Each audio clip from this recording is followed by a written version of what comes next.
नमस्कार विद्यार्थी मित्रांनो, आज आपण पुरवठ्याचा नियम हा घटक अभ्यासणार आहोत.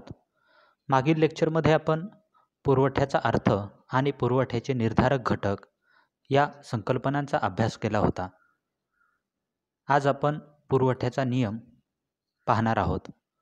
पुरवठ्याच्या नियमामध्ये दोन घटकांमधील कार्यात्मक संबंध स्पष्ट केलेला आपल्याला दिसून येतो. त्यामधला एक घटक म्हणजे वस्तूची किंमत आणि दुसरा वस्तूचा पुरवठा. म्हणजे वस्तूची किंमत आणि वस्तूचा पुरवठा या दोन घटकांमधील परस्पर संबंध पुरवठ्याच्या नियमाच्या माध्यमातून स्पष्ट केलेला आपल्याला दिसून येतो. पुरवठ्याचा नियम स्पष्ट करत असताना किंवा अभ्यासत असताना आपल्याला हा नियम असं सांगतो की इतर परिस्थिती जर कायम असेल तर वस्तूची किंमत वाढली असता वस्तूच्या पुरवठ्यामध्ये वाढ होत असते आणि त्या उलट वस्तूची किंमत कमी झाली असता वस्तूचा पुरवठा देखील कमी होत असतो. म्हणजेच इतर परिस्थिती स्थिर राहिली तरच वस्तूची किंमत वाढली तर वस्तूचा पुरवठासुद्धा वाढतो आणि वस्तूची किंमत कमी झाली तर वस्तूचा पुरवठासुद्धा कमी होतो. म्हणजे वस्तूच्या किमतीतील बदलाचा वस्तूच्या पुरवठ्यावर परिणाम होताना आपल्याला दिसून येतो. म्हणून या ठिकाणी म्हटलं जातं की वस्तूची किंमत आणि वस्तूचा पुरवठा या दोन घटकांमध्ये कार्यात्मक किंवा फलनात्मक संबंध आहे. आणि मग या दोन्हीतील बदलांची दिशा जर आपण पाहिली तर ती एकसारखीच आहे. म्हणजेच किंमत वाढली तर पुरवठासुद्धा वाढतो आणि किंमत कमी झाली तर पुरवठासुद्धा कमी होतो. म्हणजे या दोन घटकांमधील बदलाची दिशा ही सारखीच आहे. म्हणून पुरवठ्याच्या नियमाच्या आधारे आपण वस्तूची किंमत आणि वस्तूचा पुरवठा या दोन्हीतील संबंध स्पष्ट करत असताना असं आपल्याला लक्षात येतं की वस्तूची किंमत वाढली असता पुरवठासुद्धा वाढतो आणि वस्तूची किंमत घटली असता पुरवठासुद्धा घटत असतो किंवा कमी होत असतो. म्हणजेच दोन्हीतील बदलांची दिशा ही एकसारखी असल्याचं आपल्याला पाहायला मिळतं. आता पुरवठ्याचा नियम पाहिल्यानंतर या पुरवठ्याच्या नियमाचं स्पष्टीकरण देत असताना आपल्याला दोन घटकांच्या साहाय्यानं त्याचं स्पष्टीकरण देता येतं. त्यातला एक घटक म्हणजे पुरवठा पत्रक आणि दुसरा घटक म्हणजे पुरवठ्याचा वक्र. म्हणजे पुरवठ्याचा तक्ता आणि पुरवठ्याचा वक्र या दोन साधनांच्या साहाय्यानं आपल्याला पुरवठ्याचा नियम अधिक परिणामकारकपणे स्पष्ट करता येतो. त्यातील पहिला एक घटक म्हणजे पुरवठा पत्रक. आता पुरवठा पत्रक म्हणजे काय तर वेगवेगळ्या किमतीला अनुसरून बाजारात वस्तूंचा पुरवठा किती होतो याचा तक्ता म्हणजेच पुरवठा पत्रक होय. की किंमत आणि पुरवठा यांच्यातील परस्पर संबंध दाखविणारी ही आकडेवारी असते, त्याला आपण पुरवठा पत्रक असं म्हणतो. आणि मग या तक्त्यामध्ये जर आपण पाहिलं तर दोन घटक या ठिकाणी दाखवलेले आहेत की वस्तूची किंमत आणि दुसरा वस्तूच्या पुरवठ्याची नगसंख्या. आता या ठिकाणी पहिला जो कॉलम आहे तर वस्तूची किंमत त्यामध्ये दाखवलेली आहे. ती वस्तू प्रति क्विंटलमध्ये मोजलेली आहे आणि त्याची किंमत रुपयांमध्ये दाखवलेली आहे. दुसरा जो कॉलम आहे त्यामध्ये पुरवठ्याची नगसंख्या दिलेली आहे आणि ही नगसंख्या क्विंटलमध्ये मोजलेली आहे.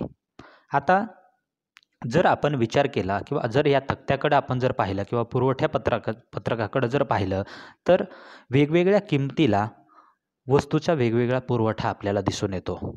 आता सुरुवातीला जर आपण पाहिलं तर 2,000 रुपये प्रति क्विंटल, आपण अन्नधान्याचं उदाहरण घेतो या ठिकाणी की 2,000 रुपये प्रति क्विंटल. समजा आपण गहू असं गृहीत घेऊयात की गहू या अन्नधान्याचा आपण या ठिकाणी विचार करतो की 2,000 रुपये प्रति क्विंटल गव्हाची किंमत असताना पुरवठा 200 क्विंटलचा केला जात आहे.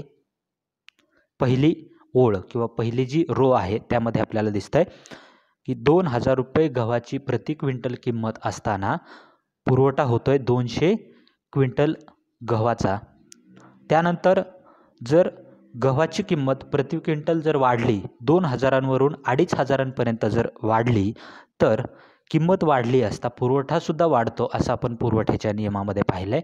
तर आपल्याला इथं 2,000वरून 2,500पर्यंत गव्हाची किंमत वाढली असता पुरवठा देखील वाढलेला आपल्याला दिसून येतो की 200 क्विंटलपासून तो 250 क्विंटलपर्यंत वाढलेला आपल्याला दिसून येतो. आणि मग जसं जसं आपण पुढं जाऊ की तिसऱ्या रोमध्ये जर आपण पाहिलं तर 2,500 रुपये प्रति क्विंटलपासून 3,000 रुपये प्रति क्विंटलपर्यंत गव्हाची किंमत जर वाढली तर पुरवठासुद्धा वाढताना आपल्याला दिसून येतो की 250 क्विंटलवरून तो 300 क्विंटलवर वाढलेला आहे.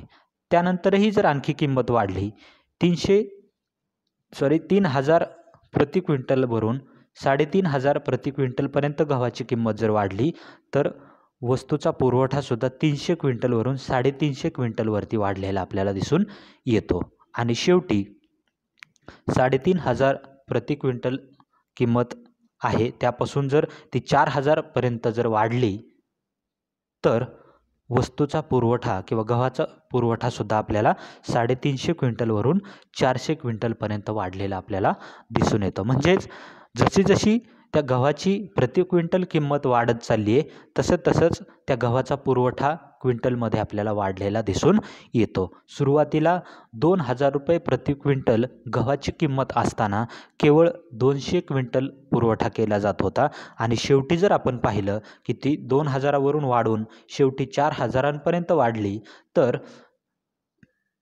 म्हणजे किंमत दुप्पट वाढली तर पुरवठासुद्धा 200 क्विंटलवरून 400 क्विंटलपर्यंत वाढलेला आपल्याला दिसून येतं.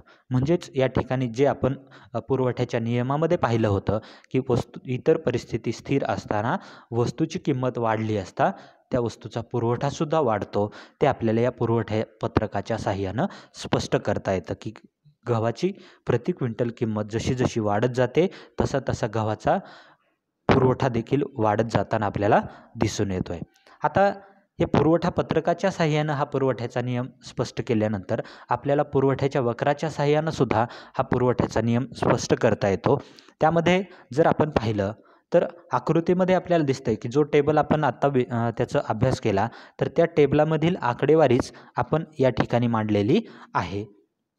आता या ठिकाणी य अक्षावर त्या गव्हाची किंमत आपण मोजलेली आहे आणि क्ष अक्षावर गव्हाचा पुरवठा मोजलेला आहे.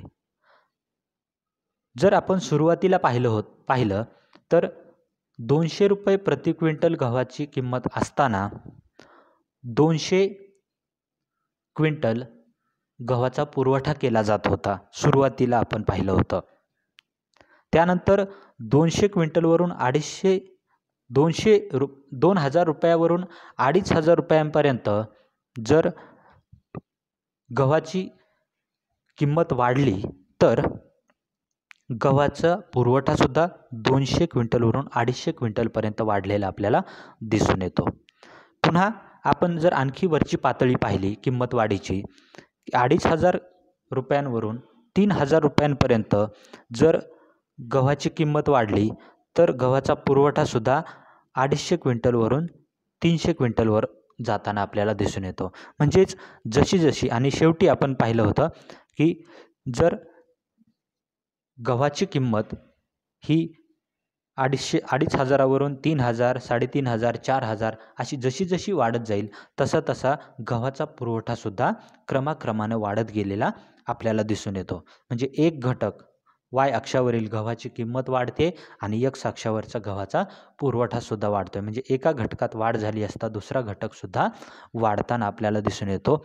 आणि मग हेच बदलाचं प्रमाण आपण पुरवठ्याच्या नियमामध्येही पाहिलं होतं आणि पुरवठा पत्रकामध्ये सुद्धा पाहिलं होतं की वस्तूची किंमत जर वाढली तर वस्तूचा पुरवठासुद्धा त्याच दिशेने बदलतो. म्हणजे पुरवठ्यातसुद्धा वाढ होत असते आणि जेव्हा एक घटक बदलत असताना दुसरा घटकसुद्धा त्याच दिशेने बदलत असेल तर त्या दोन घटकांमधील वक्र हा नेहमी डावीकडून उजवीकडे वर जाणारा असतो. म्हणून या ठिकाणी आपल्याला हा प जो पुरवठा वक्र आकृतीमध्ये दिसतोय तर तो आरंभस्थानापासून असा डावीकडून उजवीकडे वर जाणारा पॉझिटिव्ह स्लोप असणारा आपल्याला दिसून येतो. आणि हा पॉझिटिव्ह स्लोप कुठल्याही वक्राचा त्या दोन घटकांमधील परस्पर संबंध हा सारखा आहे आणि एकाच दिशेने आहे हे दाखवणारा असतो असा त्याचा अर्थ होतो. जर कुठला एखादा मागणीच्या वक्रामध्ये आपण पाहिलं होतं की तो डावीकडून उजवीकडे खाली उतरत येतोय,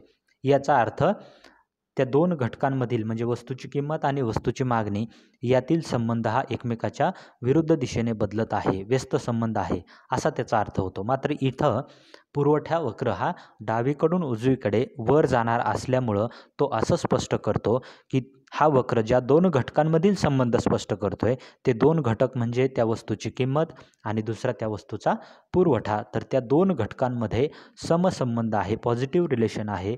एक घटक वाढला तर दुसरासुद्धा वाढतो आणि एक कमी झाला तर दुसरासुद्धा कमी होतो. अशा पद्धतीनं या पुरवठा वक्राच्या साहाय्यानं आपल्याला पुरवठ्याचा नियम स्पष्ट करता येतो. यानंतर पुढच्या लेक्चरमध्ये आपण त्याचे पुढचा काही महत्त्वाचे घटक जे आहेत पुरवठ्याशी संबंधित त्याचा अभ्यास करणार आहोत. धन्यवाद.